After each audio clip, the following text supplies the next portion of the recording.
Hello, everyone, and welcome back to another episode of The Damage Report. Still under lockdown in this massive, empty, creepy, possibly haunted building. It's just me, but maybe in the near future it won't be. Maybe if we start to take this thing seriously as a nation, someone could join me in studio. Someone like today's co-host, Jayar Jackson. How's it going, Jayar? What's going on? Now that you mentioned the creepiness, potential creepiness of the studio, I'm gonna be checking behind you constantly, see if something just wisps by. Wait, was that monitor moving?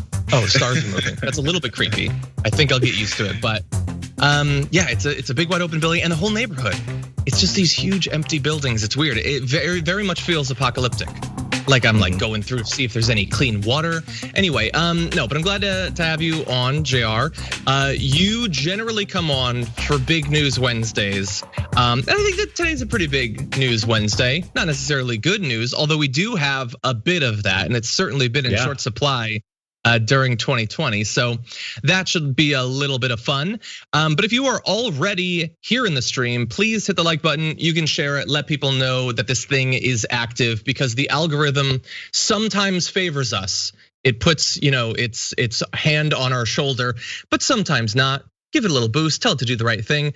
And we'll be talking with you throughout the show, responding to your comments on YouTube and Twitch and Super Chat. And I got a whole bunch of little windows open so that I can see everything that you're all saying. So just know that you're watched. Know that you're watched. But anyway, well, also, John, they should also know that we did not do this on purpose, but everyone should know that yes. Press on. I mean, sometimes we just got to make sure the message is spread far and wide. We do press on. We do. TYT shop. I don't know which one it is, but go to the shop. And basically all of the shirts. I think I got another. What's this? I think I got the No Justice, No Peace. We've got the Press On. I had my squad one a few days ago. That's all available. You can wear it. Yes, it's a pandemic, but you do still have to cover up your torso. So if you wanted to do that, what better way? I don't know any other way, honestly, than one of these shirts.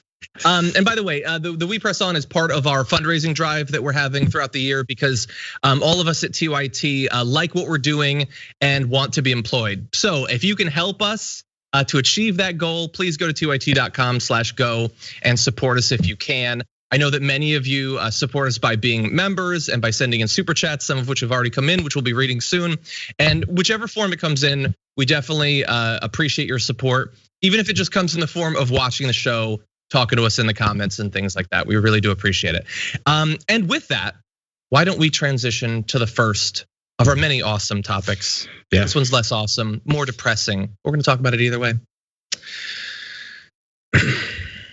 Donald Trump went to Kenosha, despite the fact that very few people on the ground seemed to want him there.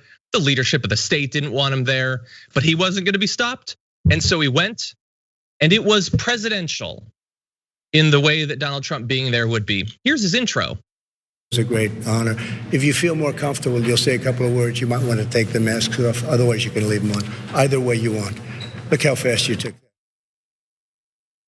that. Yeah. Just if you want to take them off, you can take them off. They know that they could, but yeah, just encourage people to take it off. They're sitting all around you. Why would they wear a mask? I mean, why? Why? Because as many people are saying, to try and absolve him of all of his beliefs and the way he's approached this entire pandemic, Donald Trump is serious about mask wearing now because he said it twice, and then 278 other times he said the opposite. So you take whichever one you think is the truth. Exactly. It doesn't matter compared to all the other horrendous things he said. I just wanted to just briefly put a pin in it. He's encouraging people to take off their masks because of course he is, because the pandemic's done. You idiots, why do you think there's still a pandemic? Anyway, we'll talk about that a little bit more later on. But he's got a new line. It's like how comedians have new bits, except instead of it being a funny thing that distracts you from life's stress, it makes you long for the end, which looking around California seems to be here. So here he is on cops, the bad apples and the chokers. You have some bad apples, we all know that, and those will be taken care of through the system. And nobody's gonna be easy on them either. And you have people that choke. They're under tremendous, I said it yesterday, I said it last night. They're under tremendous pressure. And they may be there for 15 years and have a spotless record, and all of a sudden they're faced with a decision. They have a quarter of a second to make a decision. And if they make a wrong decision, one way or the other, they're either dead or they're in big trouble. And people have to understand that. They choke sometimes. Okay, so that's a thing that I could have missed one, I don't know, but he started saying a couple of days ago, and that's his new thing, despite the fact that it makes absolutely no sense, despite the fact that he tried to compare it to a golfer making a putt, despite the fact that the cops frequently do choke people to death. Jayar, that's his new thing. Let's not get down on them. They're just choking a bit. Just choking. It's just their job to go out there and make split-second decisions, whichever percentage of the time they make the wrong decision. And when they make that wrong decision, someone else dies. He somehow completely neglected that part of it. So the cops have to make an immediate decision. If they make the wrong one, then they kill someone. After they make that wrong decision to kill someone, they move right along. And by the way, this is more of the lip service. So if any of them make a wrong decision, whatever bad apples, people do something wrong, they get taken care of, and they get taken care of strongly.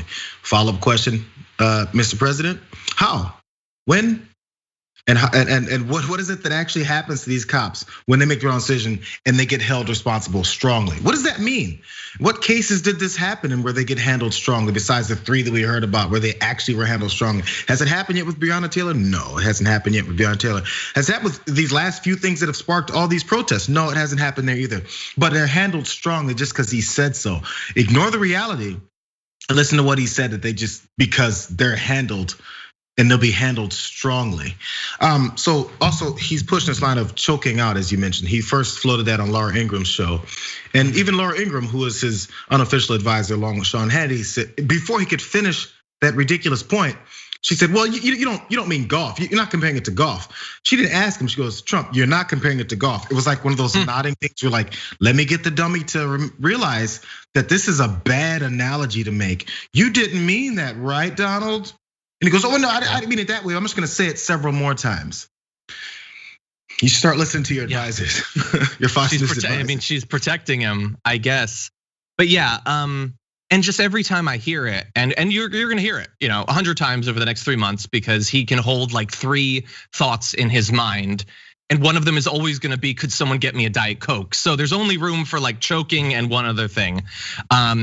Maybe the thing about Sarah Huckabee Sanders and how he thinks that she should sleep with the dictator of North Korea. I don't know. We're not gonna talk about that as a full story because I just can't, but I have to mention it because I gotta get it out of my brain. That happened. Anyway. You know who else? Sorry, you know who else chokes, John? You know who else chokes? Sometimes doctors choke when they're on the operating table. Sometimes doctors don't choke when they're on the operating table, and sometimes they're underqualified. Sometimes maybe they're being irresponsible. Maybe they're doing some radical different approach. Maybe they just don't feel like it that day. Maybe they're tired. Whatever reason it is, doctors make mistakes, and there's this thing called malpractice. So sometimes doctors get in trouble for the things that they do when they do it wrong, and someone dies under their care. And I don't remember a big coalition of people saying, "Free the doctors that have that are up for malpractice claims," and that they killed a family member lying on their operating table. Maybe they choked. Okay, let's move on. Maybe they choked while they had someone cut open, and then they allowed them to die on the table. Maybe that happened, and we should just move along. Well, and it's not the way it works.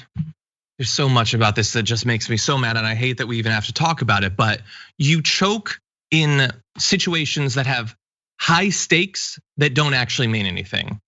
Making a basket, something like that. Not if I miss that free throw, my forward doesn't die. That's not generally how it works outside of sci-fi. That's just not what it is. And here's the thing.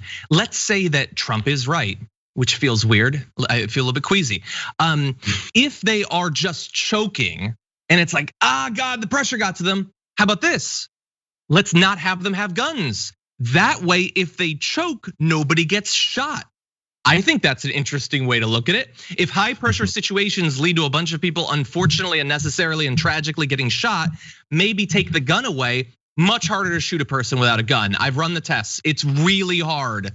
But of course, he doesn't actually care about the metaphor or about anything. And also his line there that there's bad apples and we're not gonna go easy on them. When have you even heard them bring up one of the bad apples except to turn people away from this talk about systemic reform? Like that when people get really mad about it, and they're like, something needs to be done, then suddenly it's, oh no, there's some bad apples and we're gonna take it really seriously. Are they the ones that get outraged when people get shot in the back or choked out? Or are they clearly only playing defense for the police? You've watched this situation countless times. You might have seen it in your own life. You certainly see it on TV if you're lucky enough not to. And you know what this is. They don't give a damn about the bad apples or the good apples. They're just playing defense because they don't want reform. And on that, does Donald Trump think that systemic racism is a problem? Seems like this would be a slam dunk. I mean, you went to Kenosha to heal things, didn't you? Here was his response. We're focusing on violent actions, but there have been countless nonviolent protests here in Wisconsin and across the country this summer. People calling for an end to systemic racism. Do you believe systemic racism is a problem in this country? Well, you just keep getting back to the opposite subject. We should talk about the kind of violence that we've seen in Portland and here and other places. It's tremendous violence. You always get to the other side. Well, what do you think about this or that? The fact is that we've seen tremendous violence, but you have some really bad people too. You have anarchists and you have the looters and you have the rioters. You have all types. You have agitators. And that's what you should be focusing on with your question. He was asked the biggest softball, easiest answer if you weren't, the figurehead of a death cult founded on white supremacy and xenophobia. He's asked if systemic racism is a problem, and he instantly started talking about looters and anarchists and how that's the real problem. And the answer to a question about systemic racism in the country is, I don't like that you asked that question. This is the question you should ask. So, are you there for a press conference or are you there to tell the press how to do their job? Hey, if you don't want to answer the questions, don't take questions, man. So just even from his perspective, does he think that makes him look good? To get a question that simple and that straightforward, it's a yes or no answer, honestly. But can't give that because he knows either way it's a bad answer because he's the leader of a group of people who want to support this racism that we have pumping through our system every day. So you definitely can't anger them, and you definitely can't admit the truth because he's Donald Trump, and truth just like it repels him. So you have to go with this long answer that then blames more the people that you're actually fighting against because you are the problem. You've been created from the problem, and now you're the figurehead of the problem, and you definitely can't go against who you are. That's just who he is. Yeah, exactly. Yeah, no, I mean, Donald Trump sitting there and saying, yeah, it is a serious issue, and this sort of systemic racism has been baked into the DNA of our country since before it was even a country, and it's time that we finally take stock of it. And not a word of that is going to come out, both because he doesn't have it in him to do it, and also because he knows that it would, if anything could shatter his movement, that would be the thing that would do it. And yeah, so just a couple of notes. I don't want to play tons more of the video for you, but he at one point, remember, this is the guy saying that bad apples, we're not going to go easy on them. He made references to the fact that we can't take cops' jobs away when they do the wrong thing. And he said, we can't ban them just because they utter the wrong word. And then he moved on. He didn't define what he meant there. So it's on us to speculate. What do you mean get rid of people for uttering the wrong word? We're talking about people being shot in the back and you're talking about uttering the wrong word. And then I realized, oh yeah, I remember a bit of news from 2 days ago. Let's bring up this. I can't use it, said white South Carolina cop suspended for repeating the N-word on camera. That was 2 days ago, the day before he said, we can't get rid of cops just for uttering the wrong word. Is that definitely what he was referring to? I don't know. But he's definitely talking about cops that use racial slurs, whether it's that particular cop or one of the many other cops that are spouting off with racial slurs. That's definitely what he's talking about.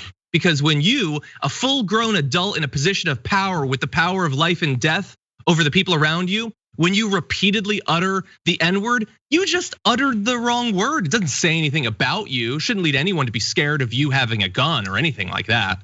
Yeah, if you utter the wrong word, it shouldn't be an end all. I remember just again on that same Laura Ingraham interview, he was talking about how, and not even know it was the Antifa or Black Lives Matter this time, that group Black Lives Matter, that they've somehow called this like corporation. But so how I first heard of Black Lives Matter. That's what it was. I first heard of Black Lives Matter when they said pigs in a blanket, fry them like bacon. He said it about 17 times. So if you say that and that's an issue, it's just a couple of words, Donald. Why can't they utter a random word and get away with it? I thought cops can utter a random word over and over again and get away with it, but they can't get away with it with you because you care about that. No, you actually don't care about that because you don't care about anyone else's lives, even your supporters. What you care about is using their anger that you fomented to increase your chances at re-election, because that's actually all you care about. Like that's such a good point. And I saw that as you were starting to say that, Ty Johnson in the comments said, wrong word, but he clutches his pearls over pigs in a blanket. Exactly. And someone on CNN tweeted something he didn't like. He wants them to be fired now as a result of that. He asked for like 3 different people to be canceled as a result of the things they said that didn't imply that someone who frequently goes around their town with a gun thinks negatively about the people that they're supposed to be protecting. Yeah, again, the hypocrisy is unfortunately deadly. Sorry, and one more time, I say it every time. Everyone, if you want to know what cops are saying about people online and on social media, the Plain View Project, like the stuff is in plain view. It's a database of the things cops have been saying on social media and how much they hate the citizens that they are supposed to be protecting. I feel like I've heard this before. I'm gonna have to look into that. I think we interviewed someone that was part of organizing it on TDR like a year ago. Interesting. Yeah, it did seem familiar. Interesting. I'm gonna have to look up who's the leader of that. Okay, so Donald Trump's trip to Kenosha was supposed to be him, strong leader, giving the people who want a fascist America exactly what they want. But he couldn't even get that right. The entire thing, top to bottom, was not just offensive, it was deeply ridiculous and embarrassing. And I want to show you an example of this. We've been talking for some time about the threat posed by Antifa super soldiers, but we were spelling super wrong, it turns out. Here's Trump. It's water. And then they have cans of soup. And they throw the cans of soup. That's better than a brick because you can't throw a brick, it's too heavy. But a can of soup, you can really put some power into that, right? Yes, sir. And then when they get caught, they say, no, this is soup for my family. They're so innocent. This is soup for my family. It's incredible. And you have people coming over with bags of soup, big bags of soup, and they lay it on the ground and the anarchists take it and they start throwing it at our cops, at our police. And if it hits you, that's worse than a brick because it's got force. It's the perfect size. It's like made perfect. And when they get caught, they say, no, this is just soup for my family. And then the media says, this is just soup. These people are very, very innocent. They're innocent people. These are just protesters. Isn't it wonderful to allow protesting? No, and by the way, the media knows it better than we do. They know what's going on. I don't know what's wrong with them. They're doing our country. Yeah. So okay, soup. Hey, so there's this guy who sits in the White House who just maybe even yesterday said, 2 days ago, he said they're paintballs. They're not bullets. They're paintballs. And talking about his supporters that driving through protests, shooting paintballs at people with paintball guns that look like guns. So paintballs aren't lethal though. They can't kill you. Police are have been firing all kinds of rubber bullets at people, destroying people's faces and eyes and stuff. They fire all kinds of non-lethal weapons at people, and that's okay. Hey, so whatever this soup can thing is that he came up, we're gonna first go off with that BS, but fine, we'll go with the soup cans. I'm not sure if soup cans can kill people, and I'm not sure how weak Donald Trump is, but I can throw a brick same way I can throw a soup can. Well, I don't know what that line was. Jayar. Like, oh, bricks are too heavy to throw, but a soup can is. What are we talking about? A brick doesn't have force behind it like a can of Chef Boyardee does, you idiot.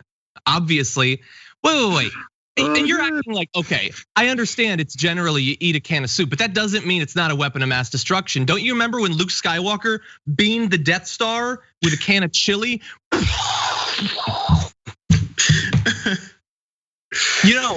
It's great that Trump is trying to protect us at the southern border with his wall, but man, if someone in Juarez ever gets a can of chili, the whole thing like dominoes. What? Oh my God. And here's the thing. his Antifa like plane filled up with soldiers thing was from some guy in Iowa's Facebook post. So I don't yet know exactly where the soup thing comes from, but I have a pretty good idea. I'm sure Ben Collins of NBC News is gonna track it down. It's gonna be I'm not gonna swear, some individual in Kentucky picks up a can of soup and says, Antifa threw this at me. I swear to God, that is gonna be the source of this embarrassing rant from Donald Trump about how the real threat is not cops shooting you in the back, it's that someone once threw a can of soup. They threw a can of soup. We're an embarrassment, honestly. And God, I know. If Joe Biden becomes president, it does not solve all of our problems, and it will still require years of activism to work to try to push him in the right direction until he can be replaced by someone who actually takes the problem seriously in the way we need. But it would be nice on one level to not have a day of news about the soup or about the planes or about whatever, to have something approaching sane governance. Man, hey, wait until these Antifa start throwing pigs in a blanket at these guys. It's gonna be anarchy. Just coat them in a little bit of oil and stings. It stings. Yep, it slaps off you and it just slides. Oh, it's devastating. They think and again, I know if we're gonna devolve into a sort of Christian fascist state founded around a strong man, this guy, a weak man, the soup guy, the Campbell's guy, the soup Nazi, he's the one that's gonna take down America. What a pathetic end. He's the soup Nazi. This is perfect. Yes. Antifa, no soup for you. That's what he's saying. And I understand I know. Just like Dan made a great point in the show yesterday. I understand it's a distraction, which is why we're gonna turn to the more serious later. But he's in Kenosha where people are dying. And he's got soup for us. Okay. Imagine a plane filled with soup. Imagine what you could do with that. We need to talk about a relatively new show called The Republic, or UNFTR. As a Young Turks fan, you already know that the government, the media, and corporations are constantly peddling lies that serve the interests of the rich and powerful. But now there's a podcast dedicated to unraveling those lies, debunking the conventional wisdom. In each episode of The Republic, or UNFTR, the host delves into a different historical episode or topic that's generally misunderstood or purposely obfuscated by the so-called powers that be, featuring in-depth research, razor-sharp commentary, and just the right amount of vulgarity. The UNFTR podcast takes a sledgehammer to what you thought you knew about some of the nation's most sacred historical cows. But don't just take my word for it. The New York Times described UNFTR as consistently compelling and educational, aiming to challenge conventional wisdom and upend the historical narratives that were taught in school. For as the great philosopher Yoda once put it, you must unlearn what you have learned. And that's true whether you're in Jedi training or you're uprooting and exposing all the propaganda and disinformation you've been fed over the course of your lifetime. So search for UNFTR in your podcast app today and get ready to get informed, angered, and entertained all at the same time.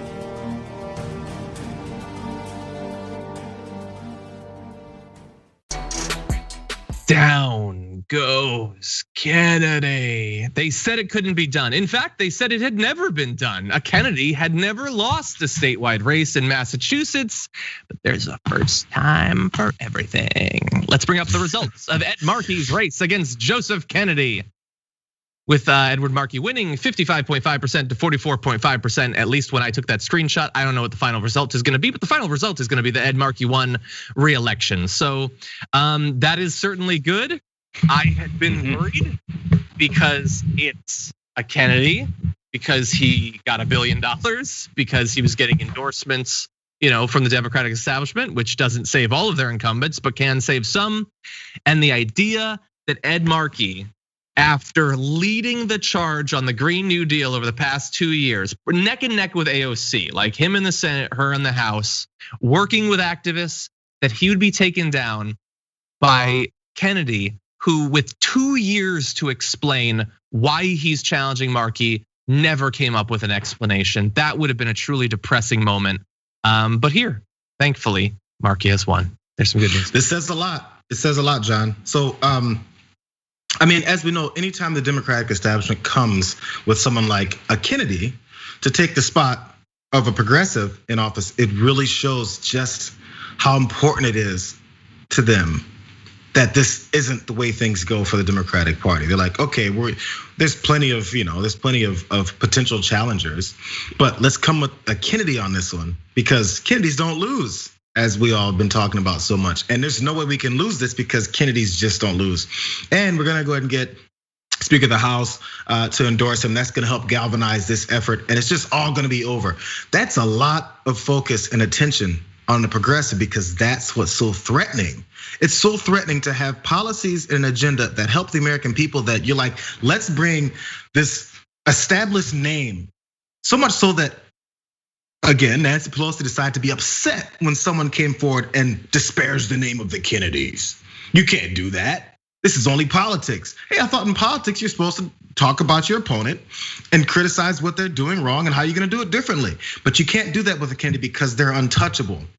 So it just, that's the approach. And when it doesn't work, are we now gonna hear people like Nancy Pelosi? Maybe we will, maybe we will. So this isn't a speculation to say what she has said or what she will say, but will we hear her go, this is a confirmation that progressivism is a strong section of this party, and we need to start respecting it and maybe exalting some of these progressives within our party, because that's the future. Will we hear that?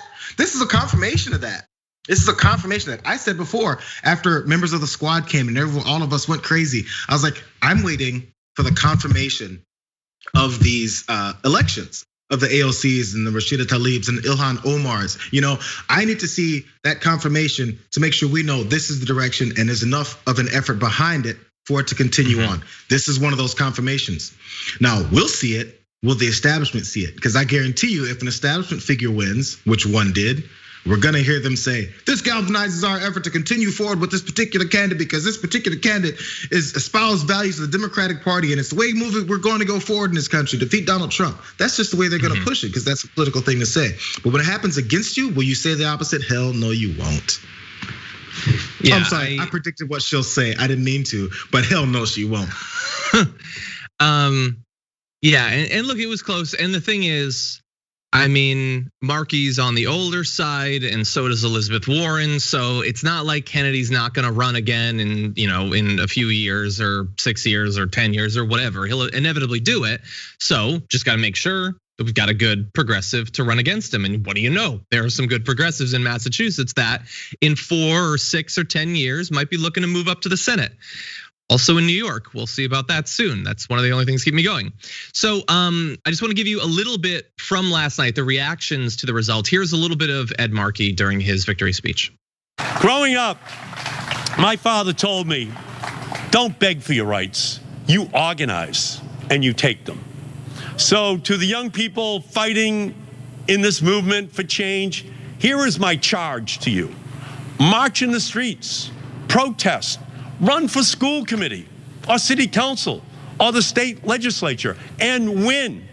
But don't just challenge the status quo, dismantle it, take things over.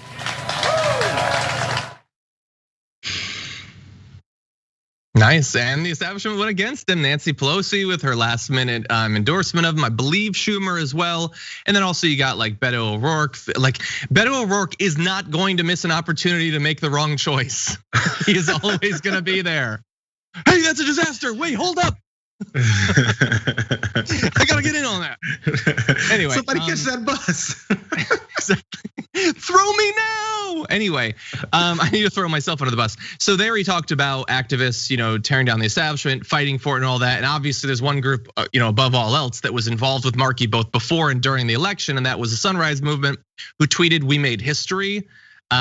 in reference to the Kennedy has never lost a race in Massachusetts thing. But they had a lot of good tweets about it, and Varshini Prakash has been on the show a million times. She was talking about it as well, and obviously that was a big night for them too, because if they lost the guy that had been working with them, that would have presumably hurt their movement in the future. Now it looks like, get tied in with these young activists, support these progressive priorities, and even you can beat a Kennedy. So that's good. One other thing I want to mention though, and it's been the weird thing about this. So Markey is better than a lot of Democrats, but the thing is, it's not like Markey is Sanders or AOC. He hasn't made every one of the right votes. He hasn't always held the right positions and all of that, but he gets the challenges that face America, and climate change is perhaps the biggest. And he's doing what's actually necessary. He's listening to the scientists and the activists. And what do you know? Progressives are supporting him. This older Democrat that could have justifiably been described as very centrist up until very recently got their support. And there was a great tweet about this from Claire Sandberg that I want to read. Corporate Democrats want to make the left out to be purity obsessed and unwilling to compromise. But the left rallied around a longtime politician with a mixed record because he actively courted their support and became a champion of one of their major legislative priorities. It's actually not that hard to get support from the left. Just give us the things that we want. That's it. And that's 100% right. Kennedy could have been that person. He could have actually cared about the environment, actually worked to stop climate change, actually support the Green New Deal. He wants to imply that he does, like all the centrists do, but he's not out there championing it like Ed Markey is. And by the way, in a couple of years, Schumer, do you want to be an Ed Markey who gets the activists on your side and fends off a progressive challenger potentially? Or do you want to be taken down like so many others have because you consider the left too purity obsessed when the only purity we want is ideally cleaner air and water? So anyway, I thought that was a great point from Claire Sandberg. Yeah. We are not irrational. We will support people who have done some bad things in the past, have had some of the wrong positions, if they actually care and fight for the right things. And Markey is the best possible example of that. This is the difference between people that are looking to get into office to do something for Americans versus people who are looking to get in office to do something for themselves or to advance their careers. Now, I'm making assumptions, but I have this assumption that Joe Kennedy was looking to advance his political career. And it's not just a shot at Joe Kennedy. 99% of politicians are in there strictly to progress their political career. And if you've been in the bubble for that long, you think the way that I advance my political career is I go with the establishment. I definitely don't do anything as progressive, especially when the Republican Party is railing on progressivism and claiming that the entire party is full of progressives and are being controlled by progressives like AOC somehow. But so when you look at it like that, you go, well, my best way of doing this is to go along with the establishment. If I become president one day, I can't ever have been seen on camera advocating anything that AOC has done or advocating anything any progressives have done, because progressives can't win anything in this country because they have this mindset that these policies are losing policies, or they have this mindset that those policies would help too many people and it would hurt them a little too much. It all goes back to your own personal advancement. You can't advance the ideals of the country if you advance your own solely. It just doesn't work that way. So it's, if your political aspirations are to move forward and to move on to the next step and the next step and the next step, there's no way you're gonna do anything for the people because you're gonna get too much pushback. You need to have a free-flowing, non-hurdled approach to your bid to become president one day. Yeah, I wonder what races are coming up in the next 2 years. Are they scared of us nerds yet? Have they gotten the message? I don't know. We'll see. We'll see. I hope that they haven't. Now, that doesn't mean that all the results from yesterday's primaries were good. Alex Morse, who is running a strong challenge against Richard Neal, came up short for a lot of reasons that should be fairly obvious at this point. I want to read a statement from the president and CEO of LGBTQ Victory Fund, Anise Parker, about the incredibly dishonest, homophobic smear campaign that was run against Morse in the last weeks of the race. The efforts to sensationalize and weaponize Alex's sexual orientation certainly influenced the outcome of this race, but the backlash it engendered should give pause to those considering similar tactics in the future. We are grateful Alex stayed in the race and took the body blows necessary to expose the double standards too often placed on LGBTQ candidates. 100% right. Now, do we know that if there hadn't been that smear campaign, if he would have won? We don't know. Richard Neal is a longtime incumbent, powerful, a lot of resources. It was going to be an incredibly difficult campaign no matter what, but obviously it didn't help. Now, hopefully enough people got the truth that going forward, if he were to run again in the future, maybe they won't play those same games. But they did win after playing them. So what lesson do we expect the establishment to have learned from this? That they can pretend to be supportive of the LGBTQ community and at the same time weaponize homophobia and other forms of prejudice to win elections when it's necessary. That's the takeaway from this big race. And I'm sure he's not going away. He's not gonna be gone. He's probably gonna run again. But it was unfortunate. I mean, we might get establishment folks saying it's a confirmation of their stance in the party and the establishment there. We won't, as I mentioned before, hear people talk about how when Markey wins, it's an establishment. I mean, it's established that a progressive is the standard bearer of this section of the party and that they deserve to be there. I'm just looking to hear the same argument from both results. That's all.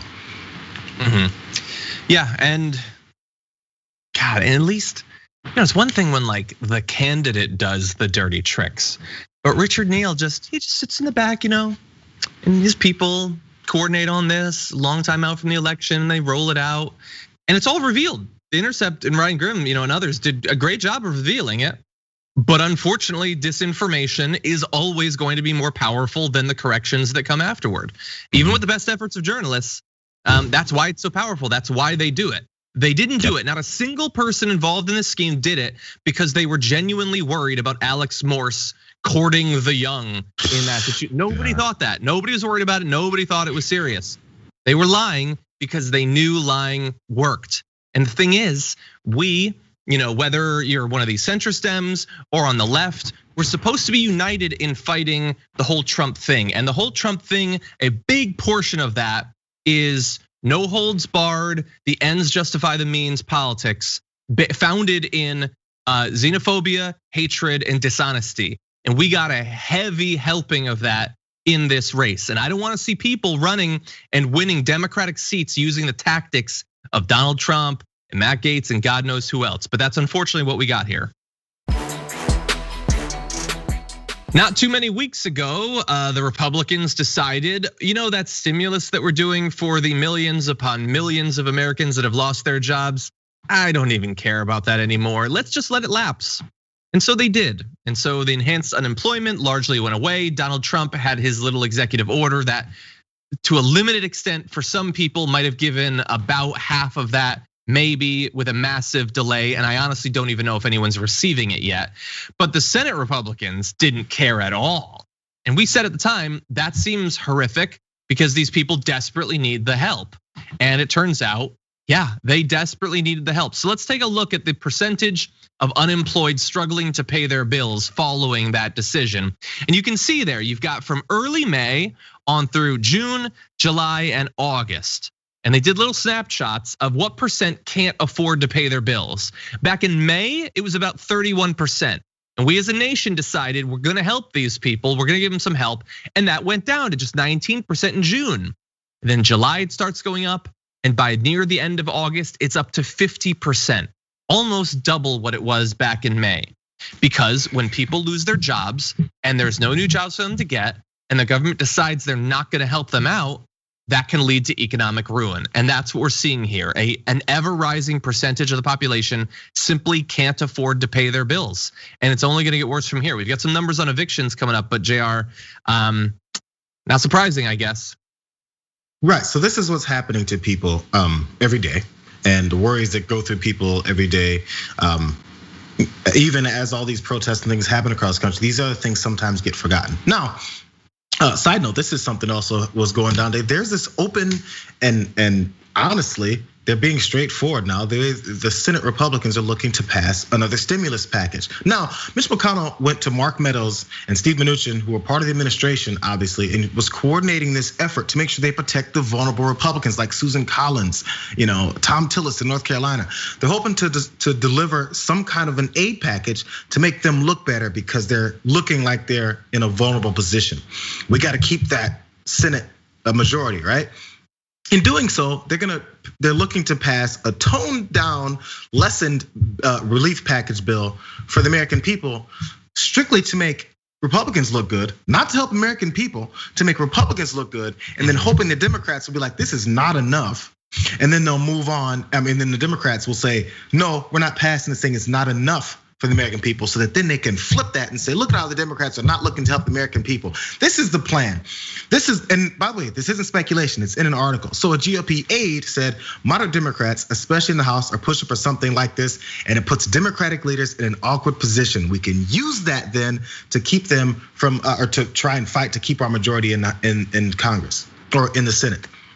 So you tell me, how much are Republicans focused on helping people that are in these situations where economic devastation has hit them? They're worried about their rent, they're worried about food, they're worried about car notes, they're worried about getting evicted. All these things keep happening, but what they're concerned with is coming up with a fake bill to get you to think they're doing something when their absolute and exact objective is to do nothing but to make the other party look bad for not allowing them to do nothing for you. That's what this political party is doing now. So as we're talking about these things that are happening to people in their real life, what they're discussing with Steve Mnuchin and Mark Meadows in the White House is, how do we keep our fake majority of people in Senate that aren't doing anything for anyone? And these are the people that they're looking to attract voters to. Not with policy, not with anything that'll help anyone, but with a trick and a bait and switch to try and stop Democrats from looking as good as they can so they can hold on to their seats and continue to do nothing. Just always remember that next time you worry about whether or not your politicians are doing something for you or not, or if they're just doing something to stay in office. They say it blatantly and openly. This is not a conspiracy theory. They say it straightforward and openly because they know you don't care anymore. And they don't, and they certainly don't. They've convinced a lot of their audience not to care. Even not to care, not just about the pandemic, but specific stuff. Like, I'm sure you saw that poll, I think it was CBS News like a week ago, and it was like 80% of Republicans who lost their jobs during the pandemic, like, support the president. They don't, like, they're not mad about that. Like, they themselves have lost out and they don't care. And so if you're Mitch McConnell and you're seeing that, why would you provide aid? Donald Trump's numbers throughout the pandemic, after 190,000 or so deaths, how many countless tens of millions of jobs lost? What, did he lose a couple points? Maybe. Like, how can a democracy function when those in control of the Senate and the White House, they can fail as much as they want and their base doesn't care? They just get more mad at those that don't have power. And so Mitch McConnell could have been scared into a position from the reaction to the first few months of the pandemic and could have supported more stimulus. He could have done that. That could have happened in America, but it didn't, because as a nation, we weren't united in demanding it, in demanding that the government actually take the pandemic seriously and take the economic crisis seriously.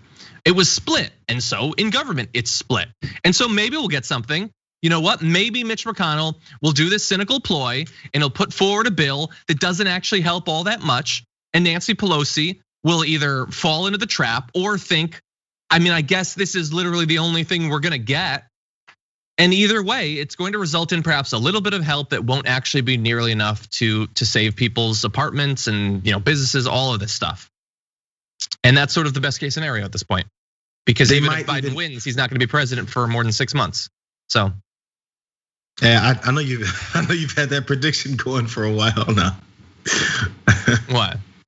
That Biden wouldn't be in office very long. No, I don't mean that. I mean that, let's say that hypothetically he does win. He doesn't become president November 3rd. It takes months after that for him to actually become president. So we're stuck with this for a long time. Now, just briefly, I want to jump ahead in the graphics just a little bit. Some other indications of how people are doing. New polling from Gallup and West Health revealed that 50% of Americans are concerned a major health event could lead to bankruptcy, a 5-point increase from a survey last year. I'm shocked that's not a bigger increase, but that is half of Americans that are concerned about that. And why not? Our economic situation is worse. We haven't done anything to make healthcare more affordable or more accessible. Yeah, I'm not shocked that that hasn't gone up. And then finally on the evictions, I just wanted to take a look at LA, where we live, to see what's going on. So among LA County renters that did not pay rent either in full or partially, about 98,000 have been threatened with an eviction, while an additional 40,000 said their landlord already started eviction proceedings against them. That's 130,000 different renters just in LA County that hypothetically could be thrown out of their apartments as a result of all of this. And that's one city. Now imagine across the entirety of the country. And by the way, I saw almost 40,000 households in LA County alone are 3 full months behind on their rent. And we just passed another rent day. And if you couldn't pay rent the day before and the government hasn't done literally anything to help you since then, how would you have a better chance of doing it now? Imagine the homelessness that's going to result that's going to be the result of this. Exactly what I was going to say, John. And now imagine homelessness that may happen, say in Los Angeles, or the increase that it will result from this. After Donald Trump doesn't take the pandemic seriously, fumbles it consistently, lies about it consistently, it spreads, he says it is what it is, people die, it is whatever. People kicked out of their homes and houses over rent issues, it is what it is, whatever. After all that goes down, and then there's more homelessness in Los Angeles, you know what this same guy who did all that is gonna say? Look at these Democrat-run states and the homeless problem going on in those states. And he'll blame these Democrat-run cities, these Democrat-run states. But the things that you did, because you're the president of the United States. I mean, I'm not sure if he realizes that yet, because you're the president of the entire country, and you implement policies or you ignore things to the point where people are put in these situations in cities, in democratically run cities in the United States that you run, and then after that you blame them for all the things that you did that led to those issues. Oh, there's homelessness here, but what did you do about the fact that people are getting kicked out of their homes after this extended pandemic that you did nothing about? Yeah, nothing. Blame someone else. That's what she does about it. Yeah, and you can tell that they despise people protesting or even rioting over the horrific conditions. You can tell because they are contributing to those conditions in literally every way they can. More people dying, more people going bankrupt, more people being kicked out of their homes. That'll result in safer, more placid streets, I think. Okay, now let's move on to Nancy Pelosi, because she's been just having a great week so far. God, Nancy Pelosi. Nancy Pelosi is in the news, not for the reasons she would want. It's because she apparently got her hair washed and blow dried at a salon in San Francisco on Monday. And the salon's owner sent security camera footage to Fox News on Tuesday, calling the visit to her business a slap in the face. So in this footage, which is available, it's local news, so we're not gonna play it, but you can see it if you, for some reason, wanna see Pelosi walking around an empty salon. You can see her with her hair wet and without a mask inside of E's salon, which is in defiance of COVID-19 rules. In San Francisco, face coverings are mandatory in most public settings, and salons can only cut hair outdoors under new rules that took effect on Tuesday. That's actually similar to how it is in LA. Now, she was violating both of those things, and obviously she is a very powerful figure in San Francisco, so apparently has the ability to do that if she wants. And so this, for Fox, is the entire news cycle right now. Now, I will agree, she definitely shouldn't have done that, and she is about as tone deaf as one of our political elites could possibly be, to be out of one corner of her mouth telling people they need to wear masks and they need to abide by these restrictions, and on the other hand, using apparently her political power to make sure that she doesn't have to. But anyway, Jayar, what do you think about Nancy Pelosi? How bad is this? So, by the way, I feel like these types of things happen with regular folks all the time. Just stroll your neighborhood. I mean, we're specifically in LA, and where these rules were not put in place where people can get their hair and nails done. People are getting their hair and nails done. They are. So if you're Nancy Pelosi, you don't have to make a spectacle of it. You don't have to be on local news cameras doing it. You're rich. You're Nancy Pelosi. You're the Speaker of the House. Have someone show up at the crib and do your hair. Have them show up at the house and do your hair. You can roll by any neighborhood and you see somebody getting their hair cut on the balcony. I've seen it many times. And trust me, these folks are not rich like Nancy Pelosi is. So it's what it is what I've seen from this is a cluelessness about how it's gonna come off and look. And also, and maybe rightfully so with the criticism, shows her detachment from the American people. But the problem is the people who have just the same detachment from the American people are complaining about her. They do the same thing. You think they won't? You think they haven't already? So it's opening yourself to disingenuous criticism from folks who actually don't care that you're doing it. And it's gonna glom onto people who actually do care that you're doing it and be upset about it. That's why it's a perfect storm. It's also why you should just sit at home and get your hair done there, or don't do it at all. I don't know how bad she's gonna look on television and in Congress with her hair looking like a mess. Honestly, I don't care. I wouldn't notice it. So if someone else will, do something about it, but don't put your face out there and do all this, because it's a bad look all around. It's also kind of shocking because she is incredibly wealthy. She could have had someone come to her house. It's just such a stupid risk to break the rules that way. Celebrities and musicians and athletes, some of them travel with a barber. That's my barber. It's like a personal chef. That's my barber. When I need to get cleaned up, he cleans me up. You think she can't afford that? Come on, man. Yeah, it's so stupid. I mean, look, substantively, it doesn't matter. If she's trying to pass a bill that actually provides economic relief to people and the Republicans aren't, I'm gonna go with the person who violates the salon rule but actually cares to save people's lives and make sure that they're not on the streets. But so stupid, so stupid. It's like finally people were moving on from her perspective. Finally, people were moving on from the ice cream thing, and she decides, I'm gonna do this.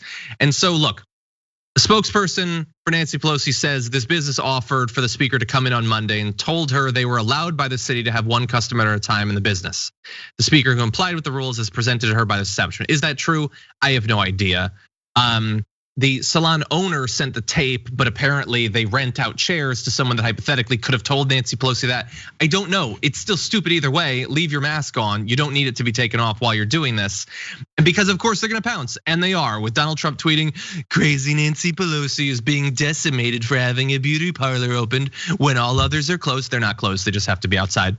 And for not wearing a mask, which is capitalized, nobody knows why, despite constantly lecturing everyone else. We will almost certainly take back the house and send Nancy packing. So no, they're not gonna take back the house, but this does play into them. And so here's the thing. It's not even a good argument against her, but now it can be because you allowed it. But it's easy. His fans don't need a good argument. They wouldn't know a good argument if it hit him in the head like a can of soup.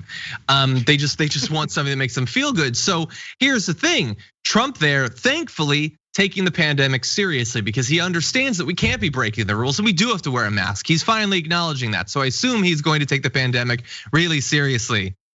Or maybe he's just gonna have a couple of barbs against Nancy Pelosi and then move on and forget the fact that, and I'm gonna continue showing this even though nobody cares because everybody considers the pandemic to be over.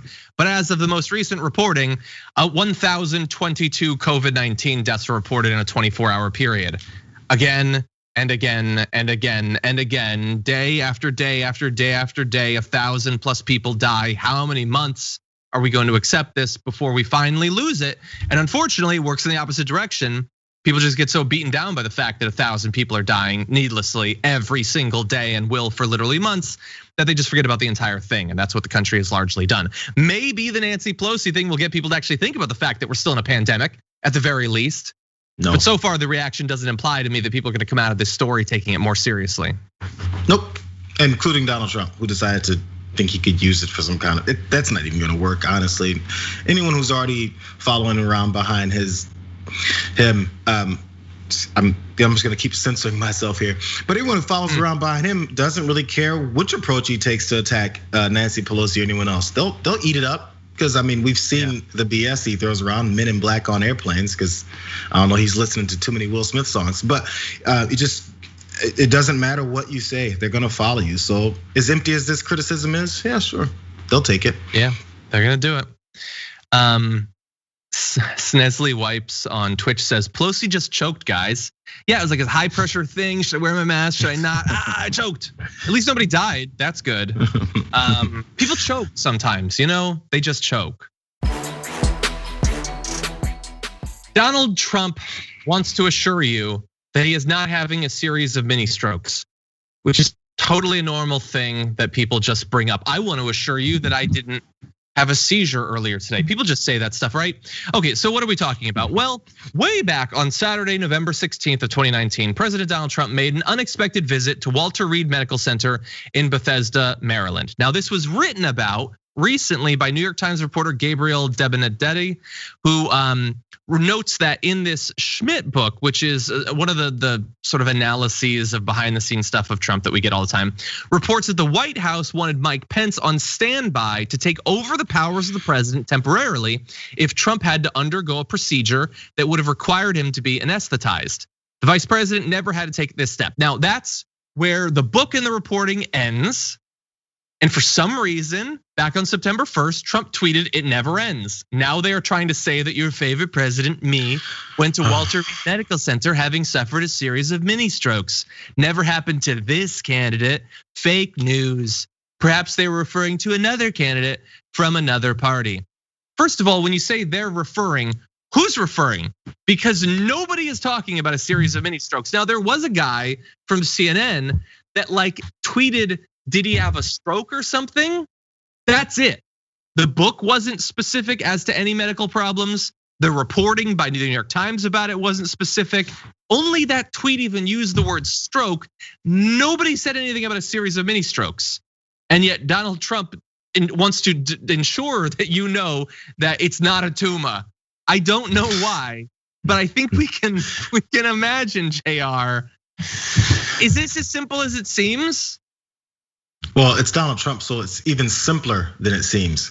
So, as I've said before, anytime he actually denies something, you can take it to the bank that it's actually the opposite is true. So if he says, "There's no way I suffered a series of mini strokes," he suffered a series of mini strokes. And number two, the whole process of having to notify Mike Pence that he needs to be prepared to potentially take over if this happens, that's a normal thing, by the way. So Dick Cheney was given that same warning because at the time W went under for a colonoscopy or something like that. So presidents, believe it or not, are human beings. Donald Trump doesn't want you to admit that because he's like Kim Jong-un. So they're humans and sometimes they need medical attention. Sometimes they have health problems, normal ones, like W needing a colonoscopy, and then your vice president being notified for normal circumstances. If someone actually has to go through a medical procedure, they might pass away, especially when they're old like this guy. So be prepared.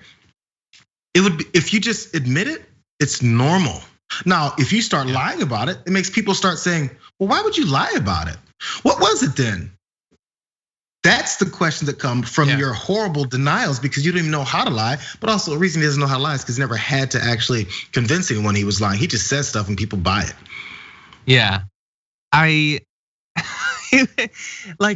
sometimes it's difficult to even come up with analogies for how crazy it is. But I think this analogy is robust. Let me walk you through it. Okay, so someone tells my wife they saw me out with a girl. And then one of our mutual friends says, "Oh, was he there with a redhead?" And then I call my wife and say, "I didn't have a threesome with a couple of redheads." That's fake news. No, that's weird. You're fake news. I didn't have a series of threesomes. That's just so weird. And look, so you can call all three of these women. Call all three of them, and I guarantee you they'll back up my story. Exactly. Well, what if you were to call those women and ask them, and they responded as Mike Pence did when he was asked about the trip to the hospital?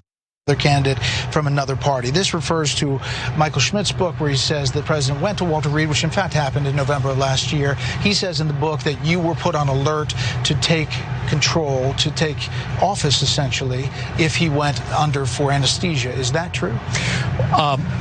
President Donald Trump is in excellent health. And Brett, I'm always informed of the president's movements. And whether it was on that day or any other day, I'm informed. But there was nothing out of the ordinary about that moment or that day. And I just refer any other questions to the White House physician. But as far as being on standby? I don't recall being told to be on standby. I was informed that the president had a doctor's appointment, and I don't want to spend too much time on it, but I just want to. Yeah, I got to tell you, part of this job is you're always on standby. As your vice president of the United States, but the American people can be confident that This president is in remarkable good health, and every single day I see that energy in high relief. Okay, so there are denials, and then there's whatever that was, which was definitely not a clear denial. Yeah, Mike Pence's political approach to anything is to talk long enough to make people eventually go, okay, I'm tired of listening to this. I don't know what he said, but I don't care anymore. Seriously, that's his political strategy. He's like, there was nothing out of the ordinary, which he's right. You go on standby if they're gonna be put under. That apparently is the actual procedure. So yeah, that's not out of the ordinary. And he said, I don't recall being on standby. He like drew it out in a weird way. So look, my takeaway is, yeah, it happened. I get that his doctor, the White House physician, I'm not even sure if he was the one who did it, said that he didn't have any of these things. But I'm sorry, when you've lied to us 20,000 times, I'm not going to simply accept what you say. But my assumption is that it has to be a series of mini strokes because Donald Trump just injected that for no reason. It's gotta be. And the sad part about this is anytime a Trump official or someone under him has to defend him, they have to start by talking about how he is this immortal, superhuman human being. So, and that smug look that Pence decided to give us, let's keep it real, Brett.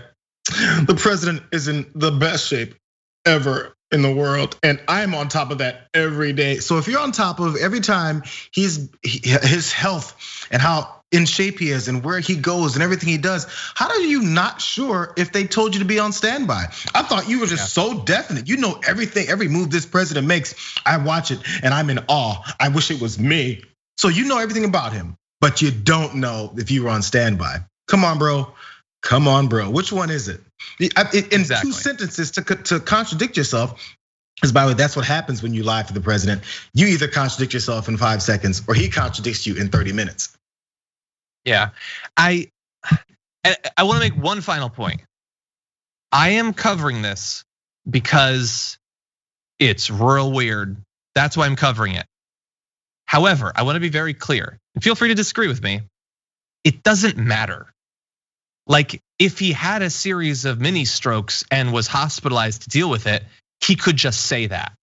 And even if he doesn't, it doesn't matter. Like I understand there's this weird thing where people love to like fantasize about people that they don't like having medical problems. It was this thing back in the 2016 election where every time that Hillary Clinton like coughed or something, there were conspiracy theories about her having like non-Hodgkin's lymphoma or something like that. Like, no. It doesn't actually matter if he had a health problem outside of for his actual health.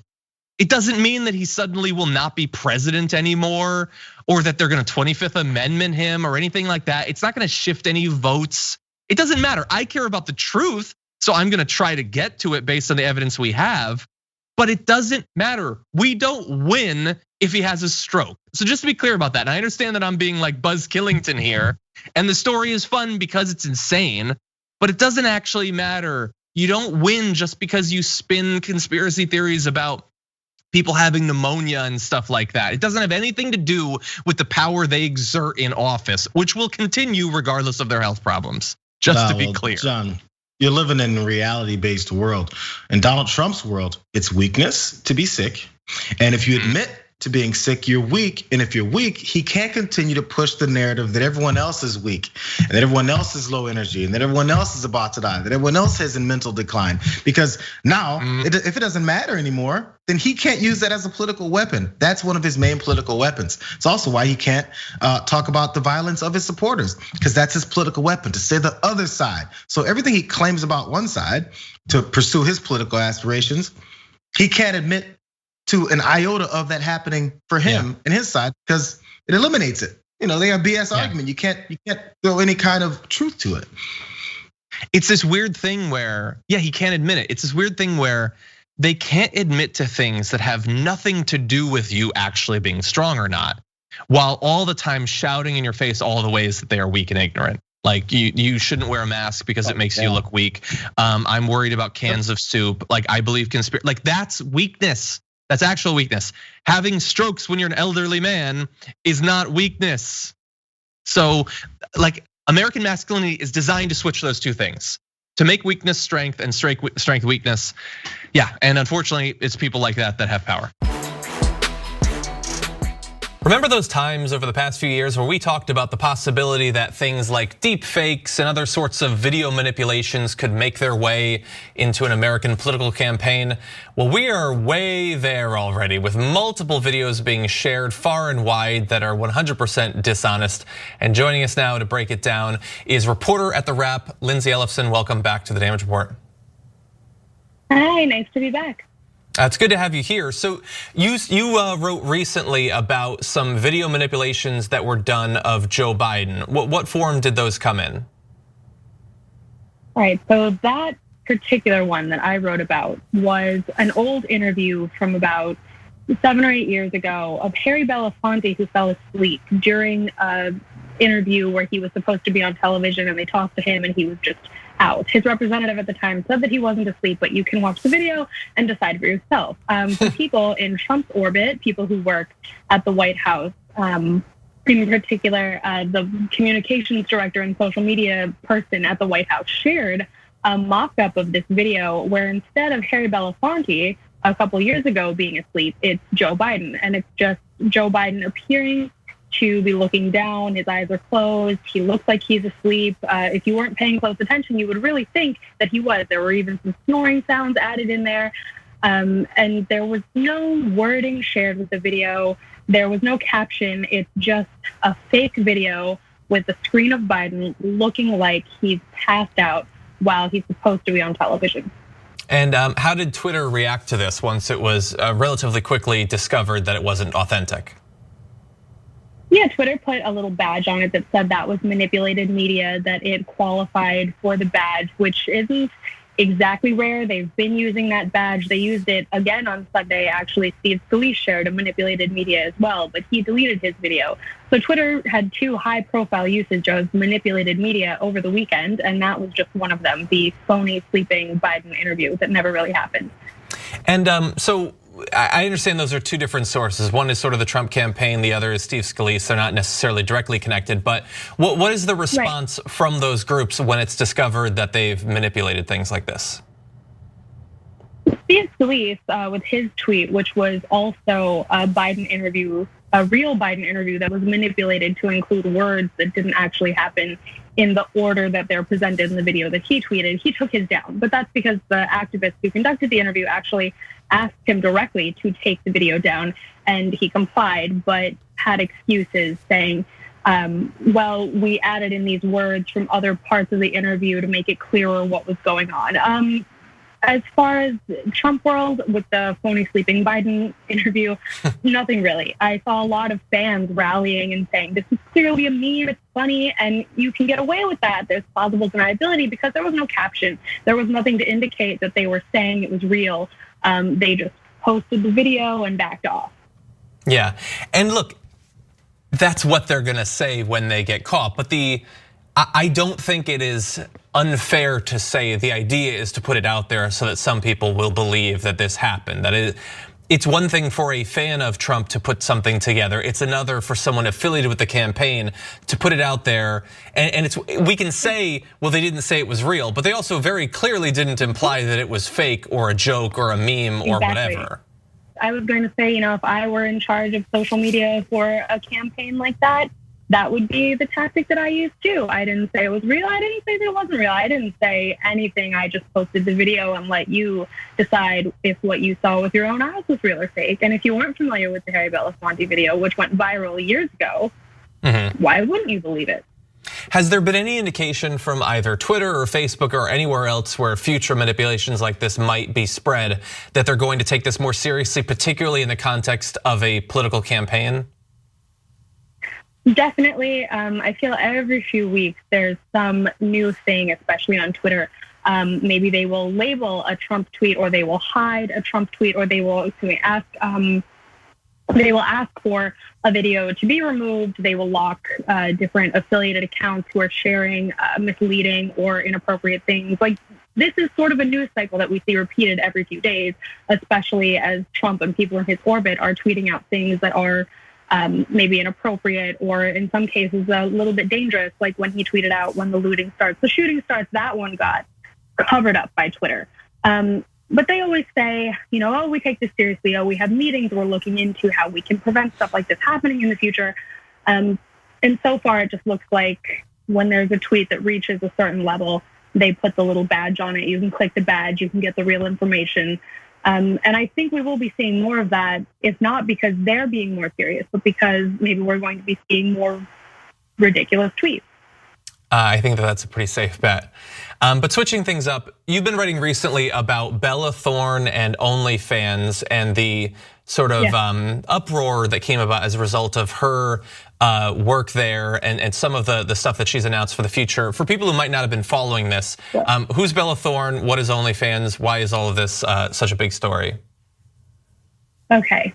The short version of a long story that spans the years of Bella Thorne's career is that she's a former Disney actress. She did that career trajectory where she turned and became super sexy in adulthood. She posts a lot of sexy selfies. She does a lot of controversial things. And so she joined OnlyFans, which is a subscription platform for content creators where they can charge for videos or photos, things of that nature. And because it allows pornographic material on OnlyFans, it's obviously very quickly become a hub for sex workers who are doing custom videos, custom pictures. They have fans, they promote themselves online. They work really hard to maintain an online presence so that they can route people to the OnlyFans where they're getting money, a revenue stream from the content that they're posting. So Bella Thorne, this actress who's always kind of in the mix, a household name, decided she was going to join OnlyFans. She broke a couple records as soon as she did it. She made $1 million in the first day. In the first week, she had $2 million, and she was charging $200 for a private photo that she swore would be nude. They weren't nude. She never got nude. Unlike a lot of other creators on the platform, she just was posting in lingerie. And so OnlyFans had to issue a bunch of refunds for people who thought that they were getting the full Bella Thorne, and they didn't. And so then they instituted all of these caps, and now people who've been using this platform to create and distribute for a long time are realizing that instead of getting their payments in a week, they're looking at 21 to 30 days to get their payments back. Now there's caps on how much they can make on individual interactions with the people who subscribe for them and the people who pay for different photos. Now they're seeing these caps and they're seeing all of this negative publicity, and Bella Thorne, but the damage appears to be done. OnlyFans says that the caps aren't in response to what she did, but it's a little coincidental that it would happen after they're issuing all these refunds because she never got naked. And so also, generally, OnlyFans is fairly siloed off from other social media sites. Like you can't, on Instagram in particular, if you have an account on Instagram, you can't advertise that you have an OnlyFans as well. But she was able to get around that, right? Sure. I mean, she's a huge household name. And in her apology, she even referenced that. She said that she was really trying to destigmatize OnlyFans, destigmatize sex, as she said, because she has this wide appeal. She is a household name and a mainstream voice, as she said. But that also affords her a lot of luxuries that other creators do not have. There are people who get fired from their day jobs because they have an OnlyFans that they're using to supplement their income. Teachers get fired for having an OnlyFans. Bella Thorne isn't getting fired from anything. She can skirt a lot of different rules just because of who she is. And who she is why it's unfair in the minds of the sex workers who've been using that platform for her to have joined up and marshaled her millions of followers over onto that account and just used her heavy influence to kind of blow up the entire platform. Yeah, and to make far more money in a short period of time than they probably can when they're presumably doing what they actually advertise. And so the way that she said that she was attempting to destigmatize it, to sort of do something that would benefit the creators on there. What has the reaction been like for people who, this is not a thing that they dabble in for a week to promote something or whatever, this is their life? How do they feel about all this? Sure.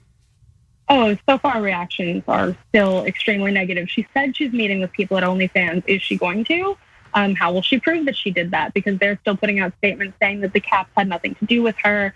But she's been seeing a lot of people who are outright angry with her, sex workers, people on the platform. There were trending topics. I've seen a number of people posting directly to their Instagram stories about this, a real awareness-raising campaign about why they see this as being unfair. But then there's also other kinds of blowback for her too. The director that she said she was working with on a documentary that would explore why and how she created her account put out a statement and was like, yeah, that's not true. We're not working on a documentary like that. I did not tell her to make this account. And in fact, I told her that if she did make an account, I had nothing to do with it. And I wanted her to check in with sex workers first. So she's getting distance from all of the professionals who should be backing her up or who she would need to back her up in this instance. And she's getting a lot of rage from everybody else. And it's unclear if and when those meetings at OnlyFans will actually be taking place. Wow. Yeah, no, I can imagine why they'd be frustrated.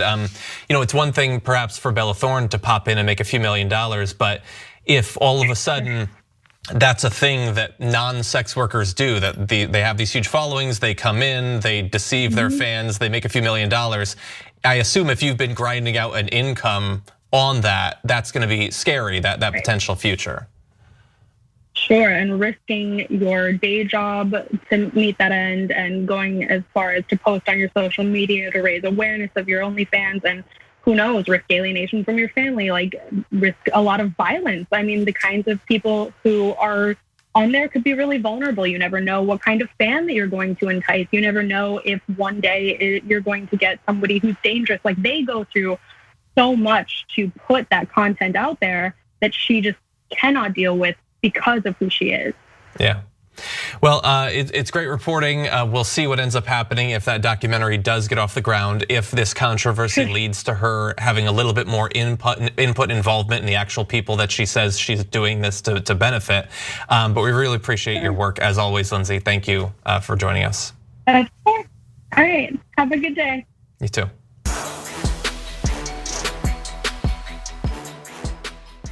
Thanks for listening to the full episode of The Damage Report. Support our work, listen ad-free, access members-only bonus content, and more by subscribing to Apple Podcasts at apple.co/TYT. I'm your host, John Adarola. I'll see you soon.